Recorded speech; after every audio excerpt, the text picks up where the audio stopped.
Shalom, terpujilah nama Tuhan. Kita ada lagi dalam program Gerakan Membaca Alkitab. Hari ini sudah ada di hari ke-298. Kita akan membaca dari kitab Kisah Para Rasul pasal 11 sampai pasal 13. Sebelum itu mari berdoa. Bapa Surgawi, terima kasih Engkau memberi kami kesempatan untuk membaca lagi Alkitab di hari ini. Kami mohon ya Tuhan, Engkau perlengkapi kami dengan kuasa-Mu, supaya ketika kami membaca Alkitab, kami sungguh-sungguh mengerti dan menjadikan kebenaran firman sebagai suluh dan pedoman pada jalan kehidupan kami. Di dalam nama Yesus firman yang hidup, kami berdoa. Amin. Saudara-saudara, mari kita ikuti pembacaan Alkitab dari Kisah Para Rasul pasal 11 sampai pasal 13. Rasul-rasul dan saudara-saudara di Yudea mendengar bahwa bangsa-bangsa lain juga menerima firman Allah. Ketika Petrus tiba di Yerusalem, orang-orang dari golongan yang bersunat berselisih pendapat dengan dia. Kata mereka, "Engkau telah masuk ke rumah orang-orang yang tidak bersunat dan makan bersama-sama dengan mereka." Tetapi Petrus menjelaskan segala sesuatu berturut-turut, katanya. "Aku sedang berdoa di kota Yope. Tiba-tiba rohku diliputi kuasa ilahi, dan aku melihat suatu penglihatan, suatu benda berbentuk kain lebar yang bergantung pada keempat sudutnya, diturunkan dari langit sampai di depanku. Aku menatapnya, dan di dalamnya aku lihat segala jenis binatang berkaki empat, dan binatang liar, dan binatang menjalar, dan burung-burung.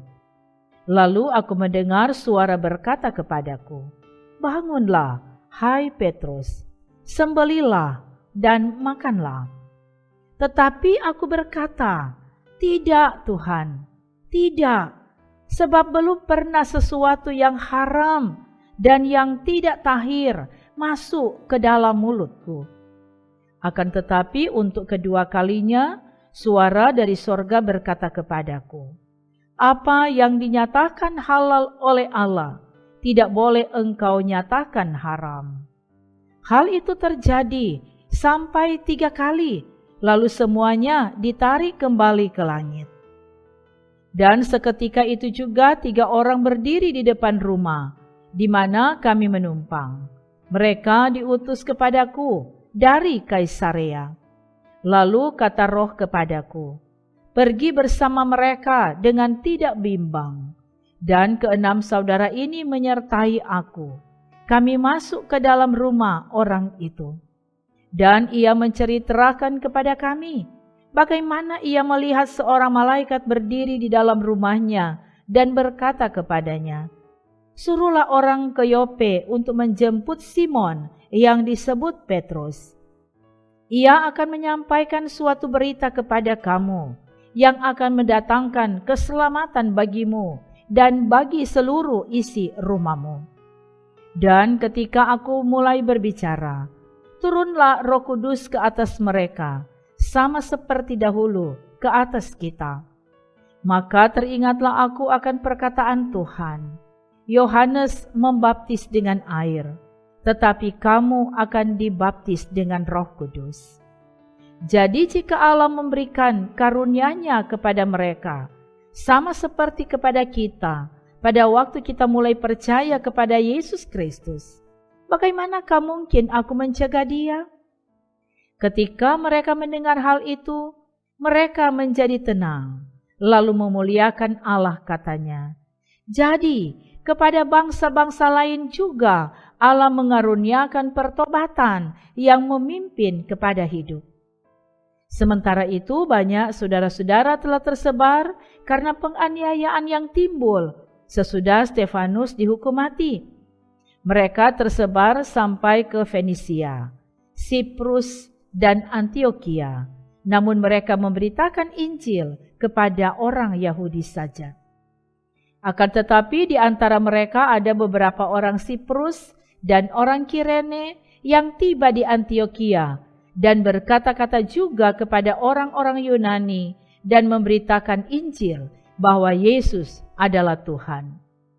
Dan tangan Tuhan menyertai mereka, dan sejumlah besar orang menjadi percaya dan berbalik kepada Tuhan. Maka sampailah kabar tentang mereka itu kepada jemaat di Yerusalem. Lalu jemaat itu mengutus Barnabas ke Antiokhia. Setelah Barnabas datang dan melihat kasih karunia Allah, bersukacitalah ia. Ia menasihati mereka supaya mereka semua tetap setia kepada Tuhan. Karena Barnabas adalah orang baik, penuh dengan Roh Kudus dan iman, sejumlah orang dibawa kepada Tuhan. Lalu pergilah Barnabas ke Tarsus untuk mencari Saulus, dan setelah bertemu dengan dia, ia membawanya ke Antiokhia. Mereka tinggal bersama-sama dengan jemaat itu 1 tahun lamanya, sambil mengajar banyak orang. Di Antiokhia murid-murid itu untuk pertama kalinya disebut Kristen. Pada waktu itu datanglah beberapa nabi dari Yerusalem ke Antiokhia. Seorang dari mereka yang bernama Agabus bangkit dan oleh kuasa Roh ia mengatakan bahwa seluruh dunia akan ditimpa bahaya kelaparan yang besar. Hal itu terjadi juga pada zaman Claudius. Lalu murid-murid memutuskan untuk mengumpulkan suatu sumbangan sesuai dengan kemampuan mereka masing-masing dan mengirimkannya kepada saudara-saudara yang diam di Yudea. Hal itu mereka lakukan juga, dan mereka mengirimkannya kepada penatua-penatua dengan perantaraan Barnabas dan Saulus. Kira-kira pada waktu itu Raja Herodes mulai bertindak dengan keras terhadap beberapa orang dari jemaat. Ia menyuruh membunuh Yakobus, saudara Yohanes, dengan pedang. Ketika ia melihat bahwa hal itu menyenangkan hati orang Yahudi, ia melanjutkan perbuatannya itu dan menyuruh menahan Petrus. Waktu itu hari raya roti tidak beragi. Setelah Petrus ditangkap, Herodes menyuruh memenjarakannya di bawah penjagaan 4 regu, masing-masing terdiri dari 4 prajurit. Maksudnya ialah supaya sehabis Paskah ia menghadapkannya ke depan orang banyak. Demikianlah Petrus ditahan di dalam penjara, tetapi jemaat dengan tekun mendoakannya kepada Allah. Pada malam sebelum Herodes hendak menghadapkannya kepada orang banyak, Petrus tidur di antara 2 orang prajurit, terbelenggu dengan 2 rantai. Selain itu, prajurit-prajurit pengawal sedang berkawal di muka pintu. Tiba-tiba berdirilah seorang malaikat Tuhan dekat Petrus, dan cahaya bersinar dalam ruang itu. Malaikat itu menepuk Petrus untuk membangunkannya, katanya, "Bangunlah segera." Maka gugurlah rantai itu dari tangan Petrus. Lalu kata malaikat itu kepadanya, "Ikatlah pinggangmu dan kenakanlah sepatumu." Ia pun berbuat demikian. Lalu malaikat itu berkata kepadanya, "Kenakanlah jubahmu dan ikutlah aku." Lalu ia mengikuti malaikat itu keluar, dan ia tidak tahu bahwa apa yang dilakukan malaikat itu sungguh-sungguh terjadi. Sangkanya ia melihat suatu penglihatan. Setelah mereka melalui tempat kawal pertama dan tempat kawal kedua, sampailah mereka ke pintu gerbang besi yang menuju ke kota. Pintu itu terbuka dengan sendirinya bagi mereka. Sesudah tiba di luar, mereka berjalan sampai ke ujung jalan, dan tiba-tiba malaikat itu meninggalkan dia. Dan setelah sadar akan dirinya, Petrus berkata, "Sekarang tahulah aku benar-benar bahwa Tuhan telah menyuruh malaikatnya dan menyelamatkan aku dari tangan Herodes dan dari segala sesuatu yang diharapkan orang Yahudi." Dan setelah berpikir sebentar, pergilah ia ke rumah Maria, ibu Yohanes yang disebut juga Markus. Di situ banyak orang berkumpul dan berdoa. Dan ketika ia mengetuk pintu gerbang, datanglah seorang hamba perempuan bernama Rode untuk mengetahui siapa yang mengetuk itu. Ia terus mengenal suara Petrus, tetapi karena girangnya, ia tidak membuka pintu gerbang itu dan segera masuk ke dalam untuk memberitahukan bahwa Petrus ada di depan pintu gerbang. Kata mereka kepada perempuan itu, "Engkau mengigau." Akan tetapi ia tetap mengatakan bahwa benar-benar demikian. Kata mereka, "Itu malaikatnya." Tetapi Petrus terus-menerus mengetuk, dan ketika mereka membuka pintu dan melihat dia, mereka tercengang-cengang. Tetapi Petrus memberi isyarat dengan tangannya supaya mereka diam. Lalu ia menceritakan bagaimana Tuhan menuntunnya keluar dari penjara. Katanya, "Beritahukanlah hal ini kepada Yakobus dan saudara-saudara kita." Lalu ia keluar dan pergi ke tempat lain. Pada keesokan harinya gemparlah prajurit-prajurit itu. Mereka bertanya-tanya, apakah yang telah terjadi dengan Petrus? Herodes menyuruh mencari Petrus, tetapi ia tidak ditemukan. Lalu Herodes menyuruh memeriksa pengawal-pengawal itu dan membunuh mereka. Kemudian ia berangkat dari Yudea ke Kaisarea dan tinggal di situ. Herodes sangat marah terhadap orang Tirus dan Sidon. Atas persetujuan bersama mereka pergi menghadap dia. Mereka berhasil membujuk Blastus, pegawai istana raja, ke pihak mereka. Lalu mereka memohonkan perdamaian, karena negeri mereka beroleh bahan makanan dari wilayah raja. Dan pada suatu hari yang ditentukan, Herodes mengenakan pakaian kerajaan, lalu duduk di atas takhta dan berpidato kepada mereka. Dan rakyatnya bersorak membalasnya, "Ini suara Allah dan bukan suara manusia."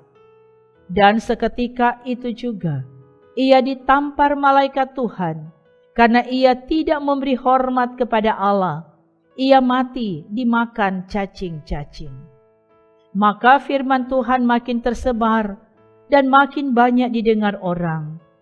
Barnabas dan Saulus kembali dari Yerusalem. Setelah mereka menyelesaikan tugas pelayanan mereka, mereka membawa Yohanes yang disebut juga Markus. Pada waktu itu dalam jemaat di Antioquia ada beberapa nabi dan pengajar, yaitu Barnabas dan Simeon yang disebut Niger, dan Lukius orang Kirene, dan Menahem yang diasuh bersama dengan raja wilayah Herodes dan Saulus. Pada suatu hari ketika mereka beribadah kepada Tuhan dan berpuasa, berkatalah Roh Kudus, "Khususkanlah Barnabas dan Saulus bagiku untuk tugas yang telah kutentukan bagi mereka." Maka berpuasa dan berdoalah mereka, dan setelah meletakkan tangan ke atas kedua orang itu, mereka membiarkan keduanya pergi. Oleh karena disuruh Roh Kudus, Barnabas dan Saulus berangkat ke Seleukia, dan dari situ mereka berlayar ke Siprus. Setiba di Salamis, mereka memberitakan firman Allah di dalam rumah-rumah ibadat orang Yahudi, dan Yohanes menyertai mereka sebagai pembantu mereka. Mereka mengelilingi seluruh pulau itu sampai ke Pafos. Di situ mereka bertemu dengan seorang Yahudi bernama Bar-Yesus. Ia seorang tukang sihir dan nabi palsu. Ia adalah kawan gubernur pulau itu, Sergius Paulus, yang adalah orang cerdas. Gubernur itu memanggil Barnabas dan Saulus karena ia ingin mendengar firman Allah. Tetapi Elimas, demikianlah namanya dalam bahasa Yunani, tukang sihir itu, menghalang-halangi mereka dan berusaha membelokkan gubernur itu dari imannya. Tetapi Saulus, juga disebut Paulus, yang penuh dengan Roh Kudus menatap dia dan berkata, "Hai anak iblis, engkau penuh dengan rupa tipu muslihat dan kejahatan. Engkau musuh segala kebenaran. Tidakkah engkau akan berhenti membelokkan jalan Tuhan yang lurus itu? Sekarang, lihatlah, tangan Tuhan datang menimpa engkau, dan engkau menjadi buta. Beberapa hari lamanya engkau tidak dapat melihat matahari." Dan seketika itu juga, orang itu merasa diliputi kabut dan gelap, dan sambil meraba-raba, ia harus mencari orang untuk menuntun dia. Melihat apa yang telah terjadi itu, percayalah gubernur itu, ia takjub oleh ajaran Tuhan. Lalu Paulus dan kawan-kawannya meninggalkan Pafos dan berlayar ke Perga di Pamfilia, tetapi Yohanes meninggalkan mereka lalu kembali ke Yerusalem. Dari Perga mereka melanjutkan perjalanan mereka, lalu tiba di Antiokhia di Pisidia. Pada hari Sabat mereka pergi ke rumah ibadat lalu duduk di situ. Setelah selesai pembacaan dari hukum Taurat dan kitab nabi-nabi, pejabat-pejabat rumah ibadat menyuruh bertanya kepada mereka, "Saudara-saudara, jikalau saudara-saudara ada pesan untuk membangun dan menghibur umat ini, silakanlah." Maka bangkitlah Paulus. Ia memberi isyarat dengan tangannya lalu berkata, "Hai orang-orang Israel, dan kamu yang takut akan Allah, dengarkanlah. Allah umat Israel ini telah memilih nenek moyang kita dan membuat umat itu menjadi besar ketika mereka tinggal di Mesir sebagai orang asing. Dengan tangannya yang luhur, ia telah memimpin mereka keluar dari negeri itu. 40 tahun lamanya, ia sabar terhadap tingkah laku mereka di padang gurun. Dan setelah membinasakan 7 bangsa di tanah Kanaan, ia membagi-bagikan tanah itu kepada mereka untuk menjadi warisan mereka. Selama kira-kira 450 tahun, sesudah itu ia memberikan mereka hakim-hakim sampai pada zaman Nabi Samuel. Kemudian mereka meminta seorang raja, dan Allah memberikan kepada mereka Saul bin Kis dari suku Benyamin 40 tahun lamanya. Setelah Saul disingkirkan, Allah mengangkat Daud menjadi raja mereka. Tentang Daud Allah telah menyatakan, "Aku telah mendapat Daud bin Isai, seorang yang berkenan di hatiku dan yang melakukan segala kehendakku." Dan dari keturunannya lah, sesuai dengan yang telah dijanjikannya, Allah telah membangkitkan juru selamat bagi orang Israel, yaitu Yesus. Menjelang kedatangannya, Yohanes telah menyuruhkan kepada seluruh bangsa Israel supaya mereka bertobat dan memberi diri dibaptis. Dan ketika Yohanes hampir selesai menunaikan tugasnya, ia berkata, "Aku bukanlah dia yang kamu sangka, tetapi ia akan datang kemudian daripadaku. Membuka kasut dari kakinya pun aku tidak layak." Hai saudara-saudaraku, baik yang termasuk keturunan Abraham maupun yang takut akan Allah, kabar keselamatan itu sudah disampaikan kepada kita. Sebab penduduk Yerusalem dan pemimpin-pemimpinnya tidak mengakui Yesus. Dengan menjatuhkan hukuman mati atas dia, mereka menggenapi perkataan nabi-nabi yang dibacakan setiap hari Sabat. Dan meskipun mereka tidak menemukan sesuatu yang dapat menjadi alasan untuk hukuman mati itu, namun mereka telah meminta kepada Pilatus supaya ia dibunuh. Dan setelah mereka menggenapi segala sesuatu yang ada tertulis tentang Dia, mereka menurunkan Dia dari kayu salib, lalu membaringkannya di dalam kubur. Tetapi Allah membangkitkan Dia dari antara orang mati. Dan selama beberapa waktu Ia menampakkan diri kepada mereka yang mengikuti Dia dari Galilea ke Yerusalem. Mereka itulah yang sekarang menjadi saksinya bagi umat ini. Dan kami sekarang memberitakan kabar kesukaan kepada kamu, yaitu bahwa janji yang diberikan kepada nenek moyang kita telah digenapi Allah kepada kita, keturunan mereka, dengan membangkitkan Yesus, seperti yang ada tertulis dalam Mazmur kedua, "Anakku engkau, aku telah memperanakkan engkau pada hari ini." Allah telah membangkitkan Dia dari antara orang mati, dan Ia tidak akan diserahkan kembali kepada kebinasaan. Hal itu dinyatakan oleh Tuhan dalam firman ini, "Aku akan menggenapi kepadamu janji-janji yang kudus, yang dapat dipercayai, yang telah kuberikan kepada Daud." Sebab itu Ia mengatakan dalam Mazmur yang lain, "Engkau tidak akan membiarkan orang kudus-Mu melihat kebinasaan." Sebab Daud melakukan kehendak Allah pada zamannya, lalu ia mangkat dan dibaringkan di samping nenek moyangnya, dan ia memang diserahkan kepada kebinasaan. Tetapi Yesus yang dibangkitkan Allah tidak demikian. Jadi ketahuilah, hai saudara-saudara, oleh karena Dialah, maka diberitakan kepada kamu pengampunan dosa. Dan di dalam Dialah, setiap orang yang percaya memperoleh kepembebasan dari segala dosa yang tidak dapat kamu peroleh dari hukum Musa. Karena itu waspadalah, supaya jangan berlaku atas kamu apa yang telah dikatakan dalam kitab nabi-nabi. Ingatlah, hai kamu penghina-penghina, tercenganglah dan lenyaplah, sebab aku melakukan suatu pekerjaan dalam zamanmu, suatu pekerjaan yang tidak akan kamu percayai jika diceritakan kepadamu.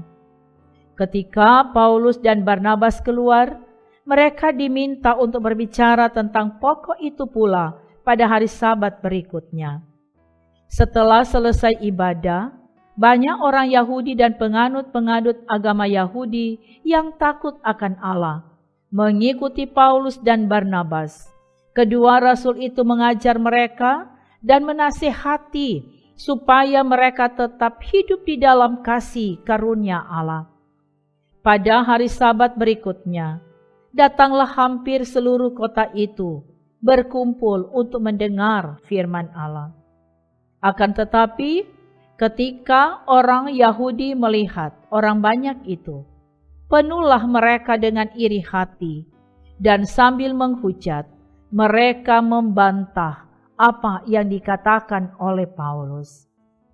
Tetapi dengan berani Paulus dan Barnabas berkata, "Memang kepada kamulah firman Allah harus diberitakan lebih dahulu, tetapi kamu menolaknya dan menganggap dirimu tidak layak untuk beroleh hidup yang kekal.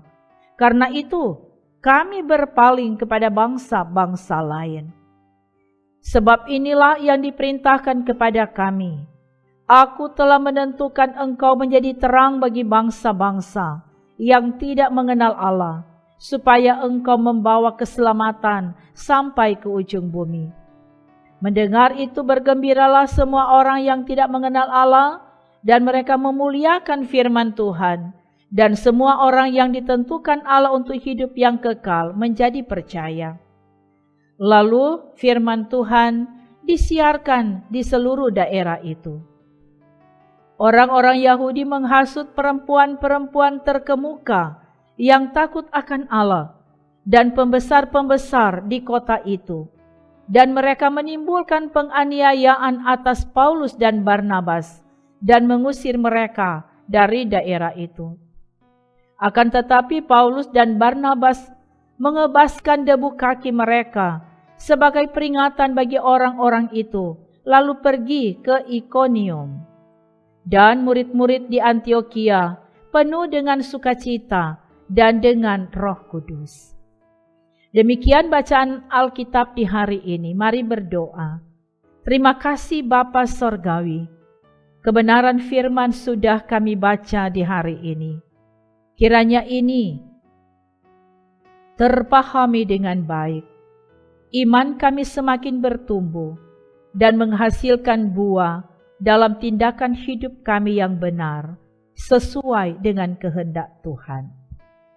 Semua yang telah bersama dalam pelayanan ini, Tuhan memberkati.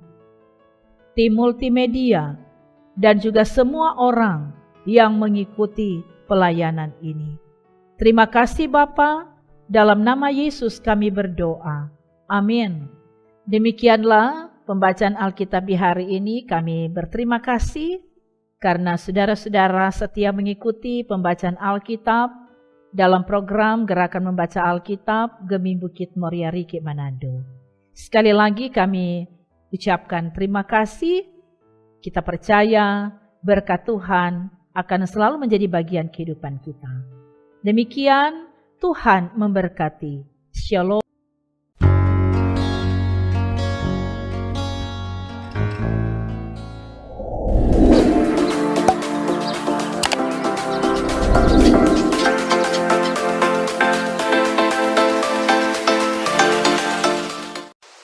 Jangan lupa subscribe channel Gemi Bukit Moria Rike.